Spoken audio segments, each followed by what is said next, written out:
പെട്ടെന്നൊരു മോമോസ് റെസിപ്പി നോക്കിയാലോ. അതിന് വേണ്ടി സവോള, വെളുത്തുള്ളി, പിന്നെ ചിക്കൻ ഇതൊക്കെ നല്ല പൊടി പൊടിയായിട്ട് അരിഞ്ഞെടുത്തിട്ടുണ്ട്. ഇനി ഇതിലേക്ക് സോയാ സോസ്, ടൊമാറ്റോ സോസ്, ഉപ്പ്, കുരുമുളക് ഇതെല്ലാനും അത്യാവശ്യത്തിന് ഇട്ടിട്ട് നന്നായിട്ട് മിക്സ് ചെയ്ത് മാറ്റി വയ്ക്കാം.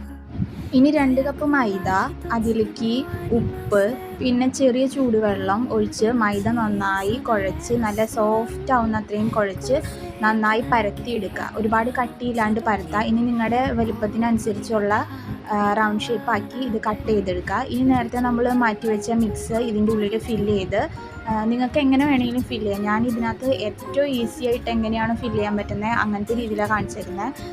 നേരത്തെ എടുത്ത മിക്സ് ഈ ഇതിൽ വെച്ചിട്ട് എൻസ് മാത്രം ഒന്ന് പ്രസ് ചെയ്ത് കൊടുക്കുക. ഇത് ഭയങ്കര ഈസിയാണ് ഇങ്ങനെ ചെയ്യാൻ വേണ്ടിയിട്ട്. ഇനി ഇത് ഒരു 15 മിനിറ്റ് ആവി കയറ്റിയെടുത്താൽ നന്നായി വെന്ത് കിട്ടും. ഞാൻ നെയ്യും കൂടി പുരട്ടിയിട്ടുണ്ട് ഒട്ടി പിടിക്കാണ്ടിരിക്കാൻ. നിങ്ങൾക്ക് അങ്ങനെ ചെയ്യണമെങ്കിൽ ചെയ്യാം. എന്നിട്ടൊരു 15 മിനിറ്റ് ആവി കയറ്റിയെടുത്താൽ മോമോസ് റെഡിയാണ്. അപ്പോൾ എല്ലാവർക്കും ഇഷ്ടമായെങ്കിൽ ഒന്ന് ലൈക്ക് ചെയ്ത് ഷെയർ ചെയ്ത് സബ്സ്ക്രൈബ് ചെയ്യണേ. Thanks for watching.